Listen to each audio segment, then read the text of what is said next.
It's the summer of 1945. Germany lies in ruins. Cities like Berlin, Hamburg, and Dresden are nothing but rubble. Millions of German soldiers have surrendered across Europe. For many, the war is finally over. But for nearly 400,000 German prisoners of war, their story is far from finished. These men are scattered across the United States in camps from Texas to Minnesota, Georgia to California. They came as enemies, but by the time the war ends, many won't want to leave. Their letters home reveal a shocking truth. They had lived better as prisoners in America than as free men in a defeated, starving Germany. This is their story, a story of captivity, discovery, and transformation. How the land of their enemy became, for many, a dream they didn't want to wake from. It all began with Operation Torch in late 1942. American and British forces invaded North Africa. By May 1943, the Afrika Korps, led by Field Marshal Erwin Rommel, had been defeated. Over 250,000 German and Italian troops surrendered. The Allies faced a problem. Where do you put 250,000 prisoners? Britain was already overcrowded. North Africa lacked resources, so the United States offered to take them. By the summer of 1943, the first ships filled with German POWs crossed the Atlantic. They sailed under heavy guard, past U-boat threats, toward a country most had never seen, and many had been taught to hate. One prisoner later recalled, "We expected to be beaten, starved, maybe even shot. We had heard what the Americans did to prisoners. But we were wrong, so very wrong." When the ships arrived at ports like Norfolk, Virginia, or New York City, German soldiers were stunned. They expected ruins, shortages, and chaos, just like in Europe. Instead, they saw thriving cities, busy docks, and endless supplies. One POW, Helmut Günther, later wrote, "We could not believe our eyes." America looked untouched by war. There was food everywhere, cars, lights, people smiling. It was another world. They were loaded onto trains with blacked-out windows. For days, the trains rolled across the vast American landscape, through forests, deserts, and farmlands. Many had never seen such open space before. They ended up in one of over 500 POW camps across the United States, from Camp Swift in Texas to Camp Algona in Iowa. These camps became temporary homes for the captured soldiers of the Third Reich. The camps were guarded by American soldiers, many of whom were older men or those deemed unfit for frontline duty. But to the Germans, these guards seemed relaxed, even friendly. Inside, life followed the Geneva Convention of 1929, which the United States strictly enforced. Each prisoner received adequate food, clothing, and medical care. They could send and receive mail. They were paid for their work, about 80 cents a day, though not in cash. They used canteen coupons to buy items at the camp store: chocolate, tobacco, soap, even musical instruments. The camps had libraries, theaters, soccer fields, and classrooms. In Camp Tonkawa, Oklahoma, the Germans even built their own orchestra. In Camp McCain, Mississippi, they staged full theatrical plays, complete with painted sets and costumes. One POW described it as a strange paradise for prisoners. Perhaps the biggest surprise came at mealtime. Most German POWs had endured shortages during the war. Many were half-starved by the time they surrendered. Then came their first meal in America. A typical lunch tray might include roast beef, mashed potatoes, peas, bread, and butter. Sometimes even dessert, pie, or pudding. One soldier wrote in disbelief, "We thought it was a trick. They were feeding us like kings." Food quickly became a symbol of the strange kindness of their captors. In Camp Swift, Texas, prisoners were so impressed by the abundance that they began sketching the meals in notebooks. In Camp Aliceville, Alabama, one German officer told an American guard, "If this is captivity, may I never be free again." Of course, not all POWs felt this way. Some were still fiercely loyal to Hitler and considered any friendliness toward Americans as betrayal. But for many, the meals and humane treatment began to erode years of Nazi propaganda. Contrary to myth, the US didn't begin by trying to re-educate German POWs. That came later, in 1944 to 45. At first, the focus was simply humane containment. But something remarkable happened on its own. Exposure to American life through the guards, the food, the newspapers, and the work assignments began changing minds. The Americans allowed POWs to read non-political newspapers. They listened to American music on the radio. They saw racial segregation in the South, yes, but they also saw open debate, freedom of speech, and humor. Things unthinkable in Hitler's Germany. One German NCO remarked, "In Germany, we were told Americans were barbarians, ruled by Jews and capitalists. But these people, they laughed, they argued, they treated us like men." That realization would later shape their desire to stay. By 1944, American farms and factories faced a labor shortage. Millions of young American men were overseas fighting. So the War Department allowed POWs to work under supervision to replace missing labor. Over 350,000 German POWs worked across America.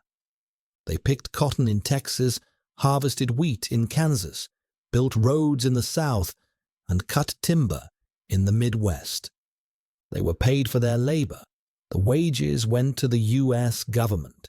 But POWs received a portion in camp scrip. It could buy them extra food or small luxuries. At first, many refused. Work for the enemy? Never. But hunger for freedom and curiosity changed their minds. Once they began working, they encountered everyday Americans, farmers, factory foremen, truck drivers, and homemakers. That's when their real education began. On farms across the Midwest, locals were often surprised to find polite, disciplined young Germans working their fields. Many were barely older than their own sons. Despite strict rules forbidding fraternization, friendly exchanges became common. In Iowa, a farmer's wife once brought lemonade to a group of POWs working in the sun. They stood frozen, unsure if it was a trick. Then, one cautiously took a sip. The others followed. From that day, she brought them lemonade every afternoon. In Texas, POWs picked cotton alongside Mexican-American laborers. They were shocked to see non-white workers treated as equals by some and as inferiors by others. It confused them. America was complex, freer than they imagined, but not perfect. Still, what struck them most was how kind ordinary people could be. One prisoner of war later said, The American farmer would hand me a sandwich and say, "You boys eat up." He had no reason to be kind to me, but he was. Such experiences changed perceptions. They began to see the enemy not as propaganda monsters, but as ordinary human beings, generous, pragmatic, and free. In the camps, POWs discovered American culture through music, movies, and sports. Some camps screened Hollywood films, carefully chosen ones, often light comedies or musicals.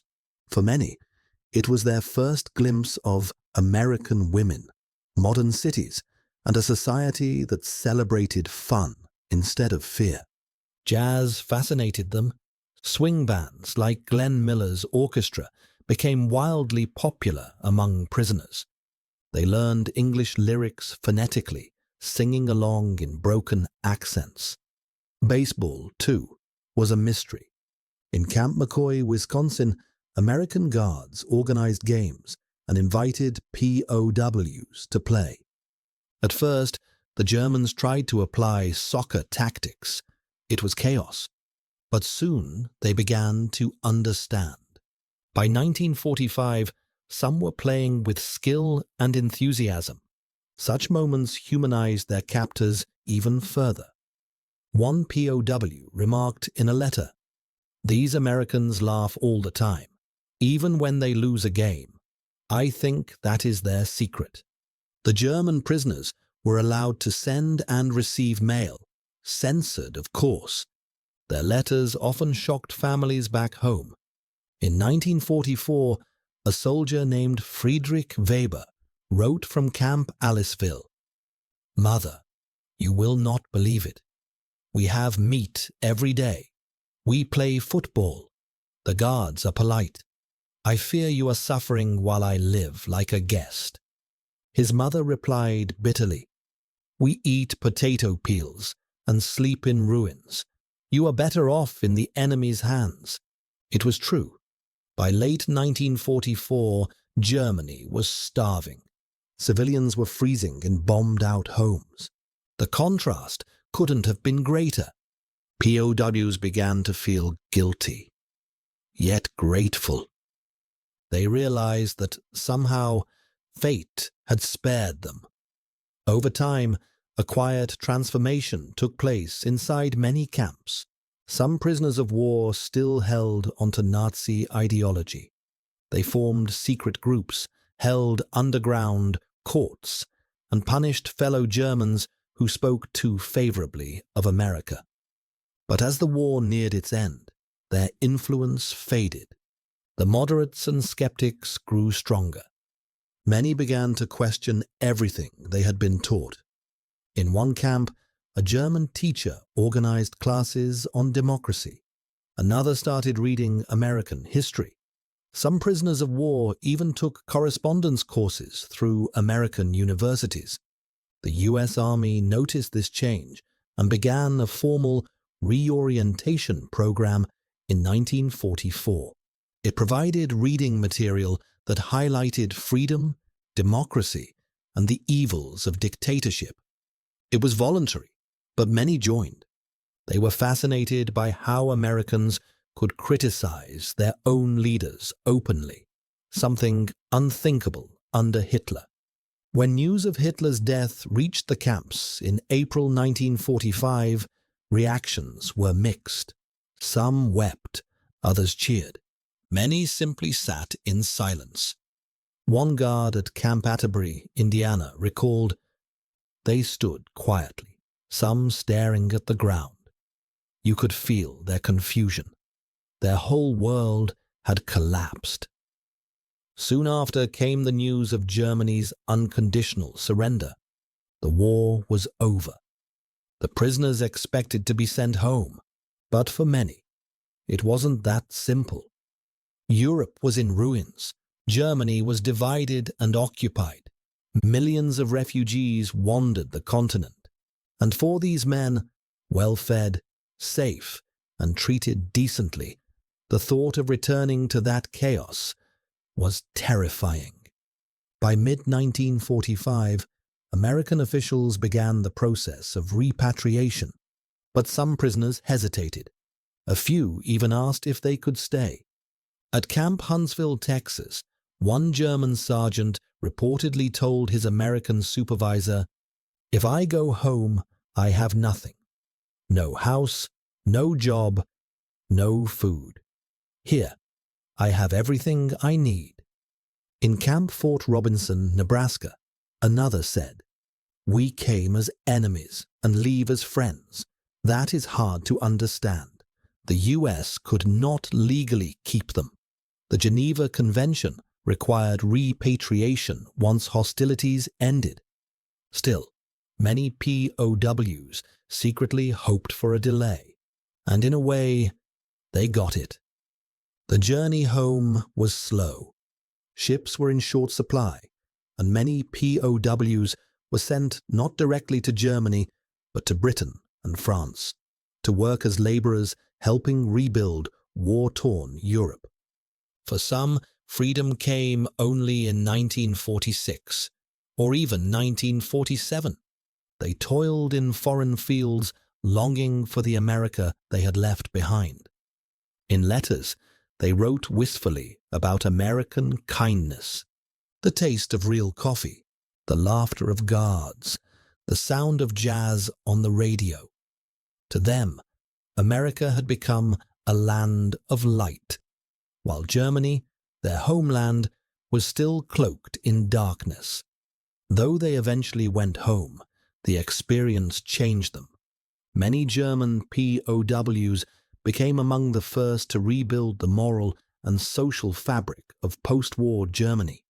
They had seen another way to live, one based on freedom, debate, and tolerance. Some even returned to America years later, as immigrants. They became farmers in Iowa, engineers in Texas, or professors in Wisconsin.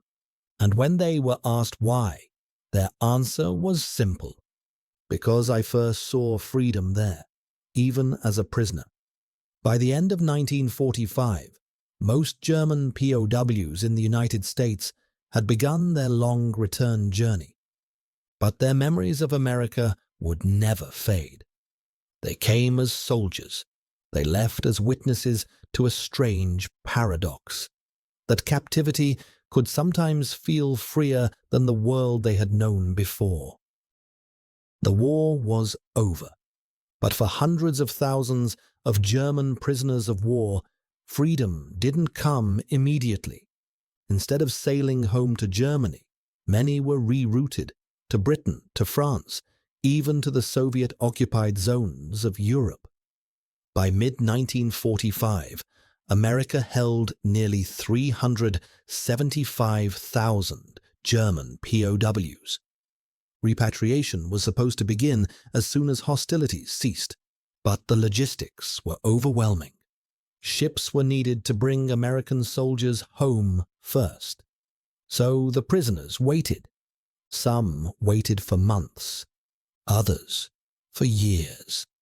They lived in a strange limbo, free from war, yet still behind fences. One POW, Karl-Heinz Luders, remembered that time vividly. "We had food, work, music, even Christmas celebrations. We were prisoners, yes, but we had peace. We dreaded the day the ships would come." When the orders finally arrived, there were mixed emotions in every camp. Some celebrated, longing to see their families again. Others wept quietly. They knew what awaited them in Germany: hunger, destruction, and uncertainty. The ships that had brought them to America now carried them back, not to the America they loved, but away from it. They crossed the Atlantic under grey skies, landing in ports like Liverpool or Cherbourg. From there, trains carried them to work camps scattered across Britain and France. Many had no idea why. They thought they were going home, but they were needed for reconstruction. In Britain, They harvested crops and repaired bombed-out cities. In France, they cleared mines, rebuilt bridges, and repaired roads. It was exhausting, dangerous labor, and the conditions were far harsher than what they had known in America. One POW, Werner Albrecht, compared his experiences. In the United States, we were treated as human beings. In France, we were treated as compensation. The contrast was staggering. Rations were smaller. Guards were stricter. The political climate was bitter, understandable, given the devastation Germany had caused. But for the men who had tasted American generosity, this new captivity was a shock. By late 1945, mail from Germany began to reach them again. The letters were filled with heartbreak. Cities were unrecognizable. Hamburg, Cologne, and Berlin were seas of rubble. Families lived in basements and cellars. Children scavenged for food in the ruins. Mothers begged soldiers returning from war to bring bread. The currency was worthless. There was no work, no heat, and often no hope. In one letter, a POW's wife wrote, "Our house is gone. Your mother died last winter. We live on turnip soup. The Americans give chocolate to the children in the streets. They are kinder than our own." For the POWs reading these letters in safe, clean American camps or British work farms, the reality was almost impossible to imagine. Some wept openly. Others swore they would never let their children live through such horror again. The dream of returning home began to feel like a nightmare. Even as they waited for repatriation, the US continued its quiet campaign of education. It wasn't propaganda in the Nazi sense. It was exposure to ideas. At Camp Ruston in Louisiana, POWs attended voluntary lectures on American history and government. They learned how local elections worked. They read the Declaration of Independence and Abraham Lincoln's speeches. In Camp Algona, Iowa, German officers debated democracy and freedom in nightly discussions. Some disagreed fiercely, still loyal to Hitler's ideology, but most began to question what they had believed. One officer, Dr. Erich Meyer, later wrote, "We had been told democracy was weak, but it was democracy that defeated us. It was freedom that built their strength." When they finally returned to Germany, these educated POWs became informal teachers, spreading democratic values through conversation, example, and quiet leadership. By the spring of 1946, the first groups of German POWs were finally sent home. They arrived in a country almost unrecognizable. The trains that once carried soldiers to victory now rolled through wastelands. Smoke rose from collapsed factories. The cities were silent. Children begged at the stations, their faces thin and hollow. Many returning POWs found that their families were gone, dead, missing, or displaced. Others returned to find their wives had remarried, assuming them lost forever. For those who had spent the last years in America, it was an overwhelming shock. In Dortmund, a returning prisoner described the scene. "It was like walking through a graveyard. Everything smelled of dust and sorrow. I could not believe this was the same Germany I had fought for." He remembered the bright lights of Texas towns, the laughter of farmers, the abundance of food. And now, standing in ruins, he felt only emptiness. As post-war Germany struggled to rebuild, memories of life in American camps grew almost mythical among the former POWs. They spoke of the kindness of guards, the endless food, the freedom of speech, and the sense of dignity they were given, even as prisoners. They remembered small moments. A guard sharing a cigarette, a camp cook saving them coffee grounds, an American farmer inviting them to Sunday lunch after church. These memories became symbols of hope. One former POW, Hans Müller, told his local newspaper in 1947, "We learned more about humanity from the Americans in prison than we ever did from our own leaders." Many carried those lessons into their new lives. They refused to join extremist movements. They encouraged education and tolerance. They wanted a new Germany, one more like the America they had glimpsed through the barbed wire. It's a strange truth of history. For many German POWs, captivity in America was the first time they experienced fairness and freedom. They had grown up under Nazi rule, where obedience was everything and questioning was dangerous. In the US camps, they discovered something radical: the idea that disagreement was not treason. They saw guards argue about politics without fear. They saw newspapers that criticized the government. They saw churches of every kind standing side by side. Even inside the fences, they felt freer than they ever had in the Third Reich. One prisoner later reflected, "Behind barbed wire, I learned what freedom means." This irony would shape the rest of their lives. When the former POWs finally returned home, they often found themselves outsiders. Civilians who had suffered through bombing raids resented their stories of good treatment in America. To those who had starved, the POWS tales of plenty sounded like lies. Some were called lazy or spoiled. Others were accused of having gone soft. So many stayed silent.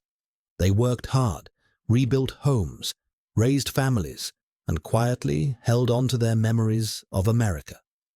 Only decades later would historians and journalists begin to uncover their stories.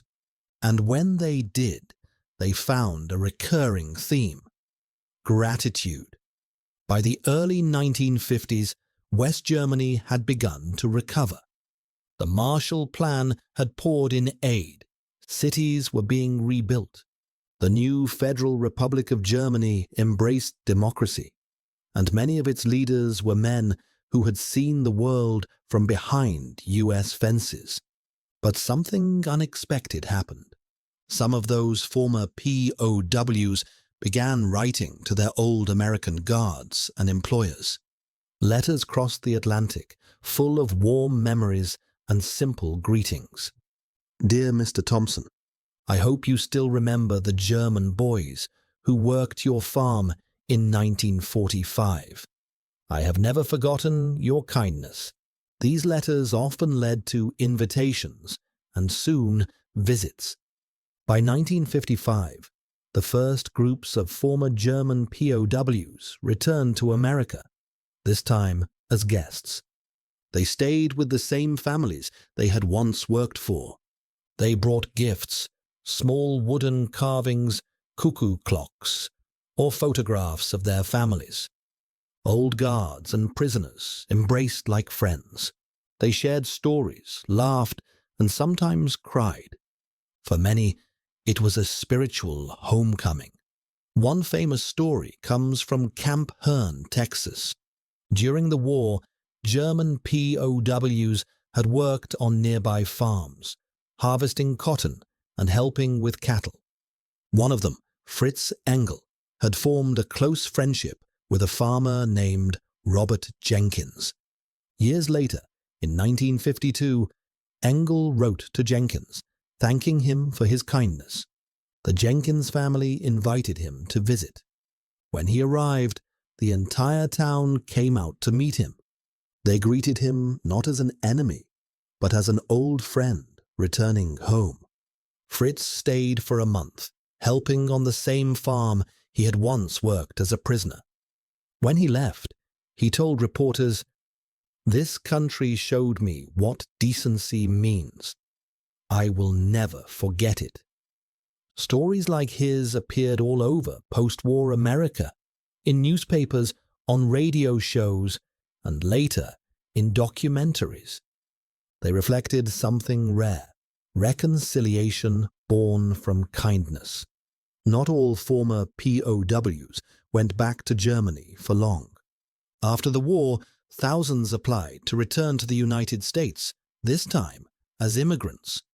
Between 1948 and 1960, at least 5,000 former German POWs settled permanently in America. Some married American women they had met through letter exchanges after the war. Others returned to work on farms or in factories that had sponsored them. In Texas, former POWs became ranchers. In Wisconsin, they became mechanics and carpenters. In California, a few even became professors, musicians, and artists. Their experiences during captivity had given them a unique perspective, a blend of German discipline and American optimism. One immigrant, Otto Bremer, who had been a POW in Kansas, later said, "I came back because I wanted my children to grow up where laughter is not a crime." The story also changed how Americans saw their former foes. Many had never met Germans outside the battlefield. Through the POW labor program, they discovered that most were ordinary young men, farmers, students, mechanics, caught in a war they hadn't started. Farmers who had once watched their sons go to Europe came to see these prisoners as people, not monsters. The humanity went both ways. After the war, some communities built small memorials to remember the German prisoners who had died in captivity, usually from illness or accidents, not violence. Cemeteries in Fort Sam Houston, Texas, and Fort Douglas, Utah, still hold their graves today, neatly tended, each marked with a simple cross. Every year, local Americans still leave flowers there. It's a quiet reminder that even in war, respect can survive. Historians later noted that the German POW experience in America created what some called a hidden bridge between the two nations. When the Cold War began, West Germany became one of America's strongest allies, built in part on trust, familiarity, and the goodwill that had begun in those POW camps. Men who had once been enemies now admired the very nation they fought against. And when the United States later helped rebuild Germany through the Marshall Plan, many of those former POWs played key roles in local government and business. They were the generation that had learned firsthand that decency could defeat hatred. Decades later, surviving POWs continued to share their memories. Their stories reveal deep emotion, gratitude mixed with guilt, nostalgia, and awe. One former prisoner, interviewed in 1988, said, "We had to lose the war to discover humanity. The Americans showed us that strength does not require cruelty." Another said, "When I left America, I cried. When I arrived home, I cried again. It took years to understand why. I had left behind not just a country, but a way of thinking." Even 50 years later, when journalists visited German veterans' reunions, they found tables decorated with small American flags next to the German ones. Old men sang songs they had learned in POW camps. "You are my sunshine. Don't fence me in." They laughed about their broken English and told stories of the guards who shared food or taught them baseball. They never forgot. Looking back, the story of German POWs in America is more than just a curiosity of history. It's a lesson in what happens when a nation treats its enemies with humanity instead of hatred. By following the Geneva Convention and offering decency to captured soldiers, the United States turned potential bitterness into understanding. In doing so, it helped plant the seeds of post-war reconciliation, not just between governments, but between people.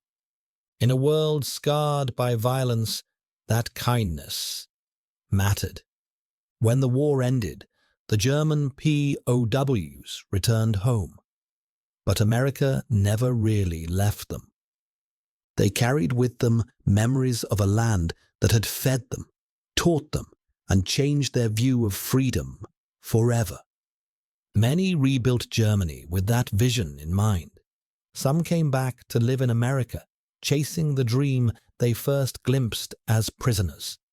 Their story reminds us that even in the darkest times, humanity can light the way, sometimes from behind barbed wire.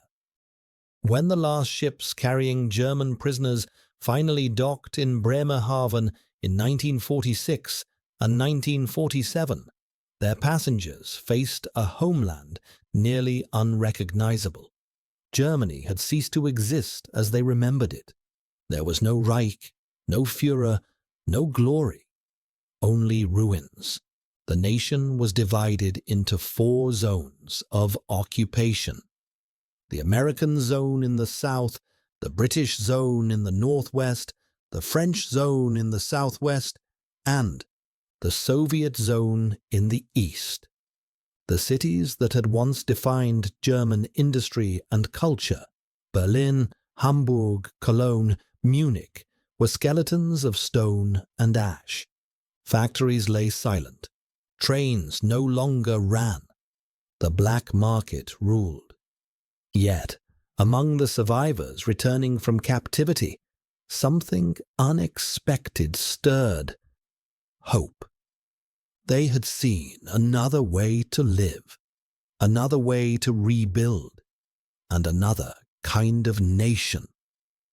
For those who had been POWs in America, the lessons learned behind barbed wire now became tools for reconstruction. Historians later gave them a name: Die Amerika Gefangenen, the American prisoners. They were different from other returning soldiers. They had spent years observing American society, its freedoms, its flaws, its optimism. They had read books, attended classes, and experienced democracy firsthand.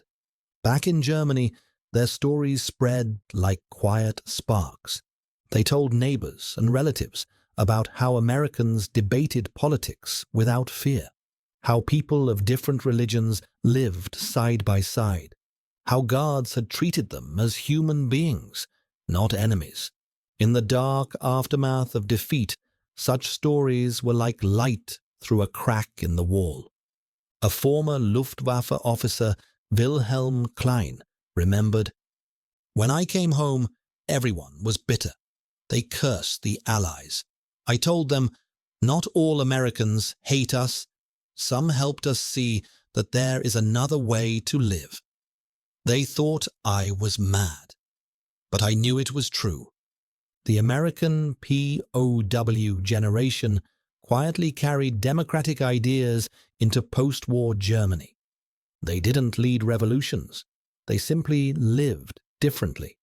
They believed in fairness, tolerance, and discussion. And that, in time, changed everything.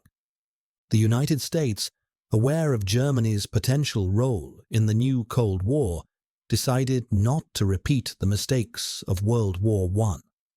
Instead of punishing Germany harshly, America chose to rebuild it. In 1948, the Marshall Plan was launched. It poured billions of dollars into Western Europe to revive economies and prevent communist expansion. Factories reopened. New industries rose from the rubble. And in West Germany, many of the local administrators And workers who made that recovery possible were, you guessed it, former POWs.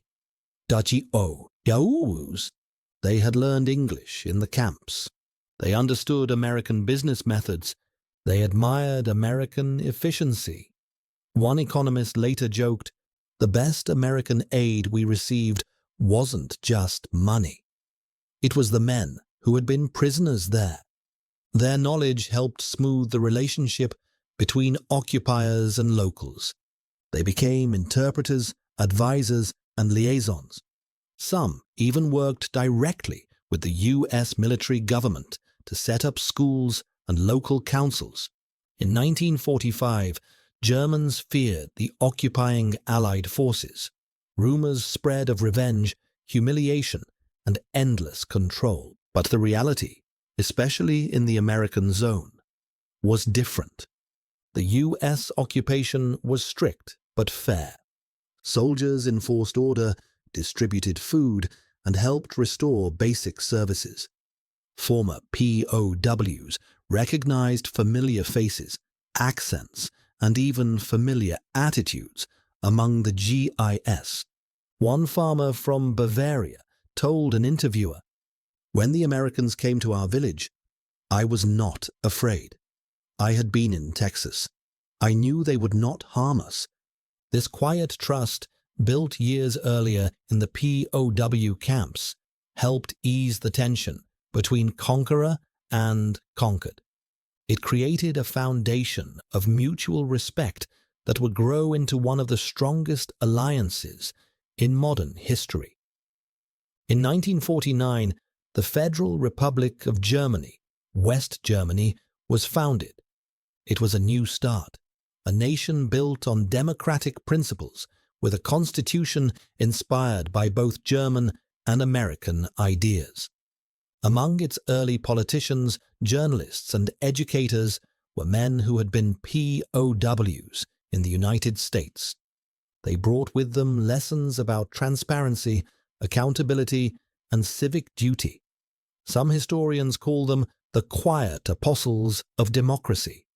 They didn't quote Jefferson or Lincoln, but they lived their values by listening, debating, and refusing to surrender to extremism again. One of them, Dr. Heinrich Hellwig, a former POW from Camp Algona, became a teacher and later a local politician. He once said in a speech, "The Americans did not conquer us with bombs. They conquered us with humanity." His words echoed across a generation that wanted nothing more than to rebuild a better, freer Germany. In the 1950s, as West Germany entered its economic miracle, the Wirtschaftswunder, traces of American influence were everywhere. Some of it came from occupation forces, but much of it had been seeded earlier in the minds of former POWs. They introduced baseball-style sports clubs for youth. They opened cafes that played American jazz and swing. They read American literature from Steinbeck to Hemingway. And they named their children Johnny, Jerry, and Susan. In villages and cities alike, you could find echoes of American life. A mix of curiosity, admiration, and gratitude. A historian from Bonn later wrote, "The American POWs were Germany's first cultural ambassadors of the United States. They had been prisoners once, but now they were messengers of a new worldview." By the mid-1950s, letters between former German POWs and American families had become a quiet but widespread phenomenon. It began with simple thank yous and grew into lifelong friendships. The American Friends Service Committee, a Quaker organization, even helped reconnect former POWs with the communities that had hosted them. Newspapers in Kansas, Texas, and Georgia published reunion stories that warmed a Cold War world. One headline from 1954 read, Ex-enemy returns as friend. German POW visits Texas farmer after 10 years. Readers were moved by photos of smiling men shaking hands, one in a Stetson hat, the other in a European suit. It wasn't propaganda. It was personal truth. These were men who had discovered that kindness could survive war. Some of these reunions became legends. Let's look at a few that history still remembers. In Camp Toccoa, Georgia, a young German prisoner named Rolf Behrens had worked on a family farm during 1945. The farmer's wife had given him milk and biscuits each morning. When he returned to Germany, he never forgot their generosity. In 1956, he wrote to them in broken English, thanking them for saving his life. The family invited him to visit. When he arrived, he brought chocolate and a small porcelain angel for the farmer's wife. They hugged like old friends. Reporters captured the moment, calling it peace in a handshake. In Algona, Iowa, POWs had built a miniature nativity scene during the war, entirely from plaster and scrap wood. They left it as a gift for the local church before returning to Germany. The scene still stands today, restored every Christmas. One of the men who built it, Josef Kraus, returned in 1962 with his wife and children to see it again. He wept openly in front of it, saying, "This was our apology, our thank you, and our prayer for peace." Such stories captured the public imagination on both sides of the Atlantic. By the late 1950s, West Germany had become a crucial ally of the United States. NATO was formed in 1949, and West Germany joined in 1955. American troops stationed there were no longer occupiers, but partners. For many German civilians, especially those who had once been POWs, the sight of American soldiers in uniform brought back strange, almost comforting memories. One farmer near Frankfurt recalled, "When I saw their trucks again, I thought of the men I had met in Oklahoma. I was happy. They were not enemies anymore." Former POWs often volunteered as translators or local guides for American military bases. They wanted to give back to the country that had once shown them compassion. In later decades, filmmakers, writers, and historians began documenting the story of German POWs in America. Documentaries such as Barbed Wire to Freedom and Prisoners in Paradise collected interviews with survivors who were by then elderly men, but still remembered every detail vividly. Their accounts shared common themes: shock, gratitude, and transformation. One veteran summed it up perfectly in a 1990 interview. "We came to America as soldiers of Hitler. We left as students of democracy. Books, museum exhibits, and even traveling art shows later told their story.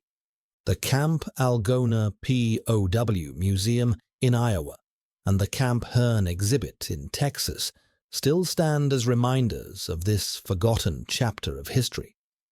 Visitors are often amazed to learn that the war's fiercest enemies once shared laughter, work, and even Christmas carols together. Many children of those former POWs grew up hearing their fathers speak fondly of America. In a post-war Germany wary of nationalism, these stories offered a new model of patriotism, one that celebrated freedom, cooperation, and peace. Some of those children later studied in the United States under exchange programs that began in the 1950s. The Fulbright program and later student exchanges drew heavily on those emotional connections. A young man named Michael Kuhn, son of a former POW from Camp Swift, Texas, came to study engineering at the University of Illinois in 1960. When asked why, he said simply, "Because my father said America gave him back his humanity." Generations later, those links are still visible. Every year, descendants of both American families and German POWs reunite at memorials across the US to honor their shared past. History is full of irony, and perhaps none greater than this, that in a war defined by brutality, one of the most humane chapters unfolded inside prison fences. The German POW experience in America proved that mercy can be more powerful than propaganda. While Hitler tried to build loyalty through fear, the Americans won hearts through fairness.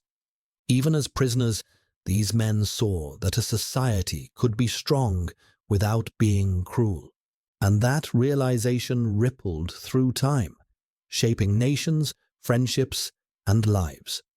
By the 1990s and early 2000s, the surviving German POWs were old men, yet many still made pilgrimages back to the United States before they died.